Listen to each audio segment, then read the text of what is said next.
स्वागत है आप सभी का साइंस वाटिका पे। क्लास 10 के फिजिक्स का फर्स्ट चैप्टर है प्रकाश का परावर्तन। इसके बारे में पढ़ते हैं। प्रकाश वह कारक है यानी फैक्टर है जिसकी सहायता से हम वस्तुओं को देखते हैं। यानी प्रकाश वह कारक है जिसकी सहायता से वस्तुओं को कहने का अर्थ है कि किसी भी वस्तु को देखने के लिए हमें प्रकाश की आवश्यकता होती है। अगर दिन में किसी वस्तु को देख पा रहे होंगे तो रात के अंधेरे में उस वस्तु को आप नहीं देख पा रहे होंगे, क्योंकि उस समय प्रकाश ही नहीं होता है। अगर प्रकाश उस समय भी हो जाए तो फिर हम उस वस्तु को आसानी से देख लेंगे। चलिए, उसके बाद है प्रकाश स्रोत। आप स्रोत कहने का मतलब कि जिससे वह मिलता हो, यानी कि जिससे वह हमें उपलब्ध होता हो, उसे प्रकाश का स्रोत कह देंगे। तो कह रहा है कि जिस वस्तु से प्रकाश निकलता हो, यानी कि प्रकाश हमें प्रोवाइड करवाया जाता हो, ठीक है, या मिलता हो, उसे प्रकाश स्रोत कहा जाता है। जैसे तारा हो गया, जलती हुई मोमबत्ती हो गया, जलता हुआ विद्युत का बल्ब हो गया। जैसे अभी ऊपर में लाइट जल रहा है तो ये तो प्रकाश का स्रोत ही है, ठीक है। अब तारे, आप कह सकते हैं कि तारे से ही प्रकाश निकलती है।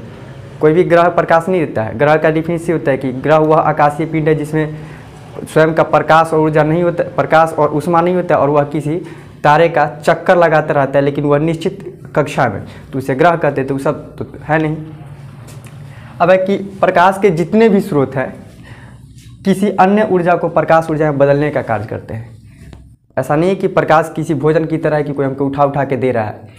किसी दूसरे ऊर्जा को वह प्रकाश ऊर्जा में बदलने का काम करे। जैसा एक एग्जाम्पल हम दिए हैं कि विद्युत ऊर्जा को प्रकाश ऊर्जा में बदलता है कौन? तो विद्युत बल्ब। अब विद्युत बल्ब होता है कि इसमें हम करंट देते हैं तो यह इसको प्रकाश में बदल देता है, सिर्फ बदलने का काम करता है। ऐसा नहीं कि इसमें प्रकाश होता है, विद्युत ऊर्जा को प्रकाश ऊर्जा में बदलता है। उसके बाद प्रकाश एक प्रकार का ऊर्जा है। आप समझ ही पा रहे होंगे कि ऊर्जा क्या होता है। प्रकाश एक प्रकार का ऊर्जा है। ये पूछा के जाता है क्वेश्चन, क्लास 10 के एग्जाम में पूछता है बार बार कि प्रकाश डैश है, तो ऑप्शन देता है ऊर्जा, ऊष्मा, बहुत सारा देता है, तो आप ऊर्जा लगाएंगे। उसके बाद प्रदीप्त या अप्रदीप्त वस्तुएं। अब प्रदीप्त या अप्रदीप्त वस्तुएं क्या होते हैं कि जो प्रकाश उत्सर्जित करती है उसे प्रदीप्त वस्तुएं कहते हैं। जैसे तारा हो गया, जलती हुई मोमबत्ती हो गई, लैंप हो गया, जलती हुई विद्युत का बल्ब हो गया, ये सभी प्रकाश के प्रदीप्त पिंड है, यानी प्रदीप्त वस्तुएं के अंतर्गत आते हैं। जैसे लिखे हैं लैंप, सूर्य, जलती मोमबत्ती। और सूर्य कहती है तो तारे का तो एक एग्जाम्पल में सूर्य है।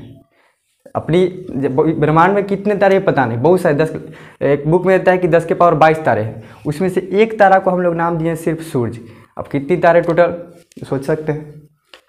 अप्रदीप्त वस्तुएं अब है वे प्रकाश उत्सर्जित नहीं करते हैं, यानी कि वैसी वस्तुएं जो प्रकाश उत्सर्जित नहीं करते हो बल्कि दूसरे के प्रकाश से खुद को प्रकाशमान करते होंगे, उसे हम अप्रदीप्त पिंड कह सकते हैं, अप्रदीप्त वस्तु कह सकते हैं। जैसे टेबल, कुर्सी, पुस्तक, कलम, कॉपी, मकान। ये अब बुझा हुआ यानी कि बिना जलती हुई विद्युत का बल्ब भी हो सकता है, क्योंकि इसमें तो उस समय प्रकाश रहता नहीं है, तो किसी दूसरे पिंड के प्रकाश से वह अपने आप को प्रकाशमान करते हैं। जैसे एग्जाम्पल लिखा गया पत्थर, चंद्रमा, टेबल। अब चंद्रमा पे हमेशा कन्फ्यूजन में आते हैं कि प्रकाश का प्रदीप्त पिंड है कि अप्रदीप्त पिंड है। तो चंद्रमा का स्वयं का प्रकाश होता नहीं है वो, बल्कि वो सूर्य के द्वारा आए प्रकाश को सिर्फ परावर्तित करता है। जिस प्रकार आप आईनों को चमकाते हुए किसी के ऊपर, या फिर देखते हो कि सूर्य से प्रकाश आ रहा है और इस तरह का मान लीजिए कि कोई ये आईना है, एक मिनट, मान लेते हैं कि कोई इस तरह का आईना रहता है, उसको आप इधर से प्रकाश आ रहा होता है, इधर करते तो प्रकाश फिर दूसरे पिंड पे आपको जाके दिखे कि वहाँ पे इसका प्रकाश जा रहा है, तो लग रहा है कि ये टॉर्च का काम कर रहा है, या मतलब ये प्रकाश दे रहा है। हालांकि ये प्रकाश देता नहीं है, सूर्य के प्रकाश को सिर्फ परावर्तित कर देता है, या इस पर से आता है, टकराता है और आगे चला जाता है। तो उसी प्रकार का काम करता है चंद्रमा, कि सूर्य द्वारा आए प्रकाश को वह आगे भेजने का काम करता है, उस पर से टकराता है और फिर आ जाता है। तो हमें लगता है रात में कि चंद्रमा हमें प्रकाश दे रहा है, लेकिन चंद्रमा प्रकाश देता नहीं है। इसलिए हमेशा याद रखिए कि चंद्रमा प्रकाश का अप्रदीप्त पिंड है, प्रदीप्त पिंड नहीं है। क्यों? क्योंकि वह प्रकाश का परावर्तन की क्रिया करती है। परावर्तन आगे समझेंगे क्या होता है। नेक्स्ट है प्रकीर्णन।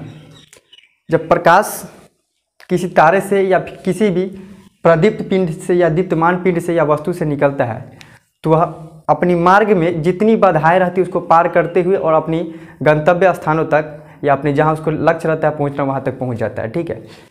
तो उसके रास्ते में अगर वायुमंडल आता है तो बहुत सारे धूल कण मिलते हैं, बहुत सारे छोटे छोटे सूक्ष्म कण मिलते हैं।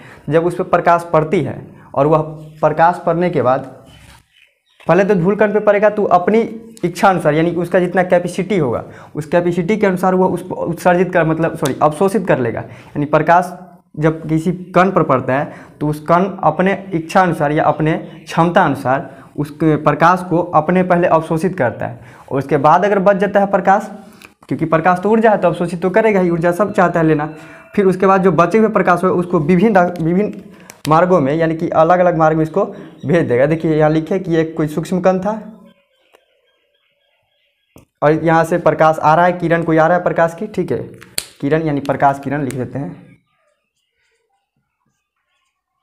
प्रकाश किरण, ठीक है, कोई आ रहा है प्रकाश किरण और इसको फिर यह फैला देता है। पहले तो अपने आप में अवशोषित करेगा, अपने को फुल चार्ज कर लेगा, उसके बाद बचेगा तो दूसरा को दे देगा। जिस प्रकार आपके पास कोई भी सामान होगा तो पहले अपने आप को रखिएगा ना, कि पहले बटना स्टार्ट कर देगा, पहले अपने आप को पूरा भर लेंगे, उसके बाद बचेगा तो देना दूसरा को देना स्टार्ट कर। हालांकि इस दुनिया में देता कौन किसको है, फैलती रहती है, उसके बाद फिर फैला देती है।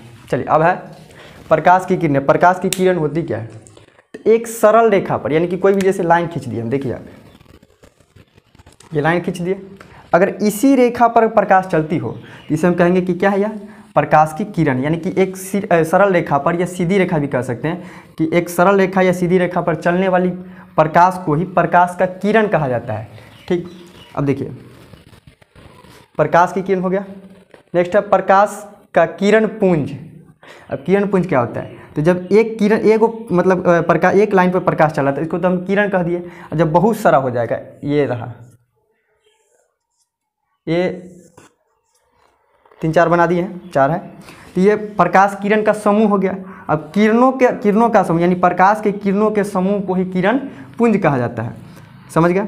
देखिए अब यहाँ पे हम लिखे थे, देखिए सरल रेखा पर जब प्रकाश किसी तारे से या किसी प्रदीप्त पिंड से निकलते हैं और वह वायुमंडल से होकर के गुजरते हैं तो प्रकाश सीधी रेखा में तो गमन करते हैं, लेकिन जब किसी धूल कण पर पड़ते हैं, ठीक है, और वह परिकिरण की घटना होती है तो वहाँ से वो जिग जैग रूप में चलने लगती है। जिस प्रकार देखिए यहाँ से कोई प्रकाश निकल गया, ऐसा नहीं कि एक ही को कण होगा वायुमंडल में, फिर यहाँ भी तो कोई कण होगा, फिर ये इसको अवशोषित करेगा और फिर ये भेज देगा आगे। अब देखिए आप समझ सकते हैं कि यहाँ से जो प्रकाश इस रास्ते में आ रहा था, हो सकता है तो पुनः हुआ अपने ही मार्ग में वापस लौट सकते हैं, लेकिन फिर आगे भी धूलकण कोई होंगे और फिर इस तरह से फिर इधर भी इसको लौटाएंगे और इधर भी लौटाएंगे। इस तरह से ऐसा नहीं है कि सीधी रेखा में मानते हैं कि सीधी रेखा में गमन करता है, सीधी रेखा में ही गमन करता है, लेकिन जब धूलकण पर पड़ता है तो उसका जो रास्ता हो जाता है वो एक जिग जैग रूप में होता है। इसका जैसे देखिए आप सिंपल समझिए कि प्रकाश कैसे आया था, यहाँ से ये आ रहा था, पुनः इसके बाद ये इधर लौटा, पुनः यहाँ से इधर गया, फिर इसके बाद इधर लौट गया। हो सकता है तो ये इधर भी तो लौट सकता था, इधर भी लौट सकता था, यानी कि इसका कोई एक सरल रेखा या सीधी रेखा में आने के बावजूद भी यह जब धूलकण पर पड़ते तो इसका आने का जो रास्ता होता है वो जिग जैग रूप में बन जाता है। इसी को बोलते हैं जिग जैग रूप। नेक्स्ट है प्रकाश का किरण पुंज। समझिए कि किरणों के समूह को हम किरण पुंज कहेंगे। उसके बाद देखिए किरण पुंज कितने प्रकार के होते हैं, यानी कि कितने टाइप से सज कहेंगे, ठीक है, 3 प्रकार के। अब कौन कौन, तो एक होता है अपसारी किरण पुंज, समांतर किरण पुंज, अभिसारी किरण पुंज। अगले क्लास में इसको समझेंगे कि अपसारी किरण पुंज, समांतर किरण पुंज और अभिसारी किरण पुंज, ये तीनों किरण पुंज क्या होते हैं। तब तक के लिए इतना ही काफ़ी, मिलते हैं अगले क्लास में। जय हिंद।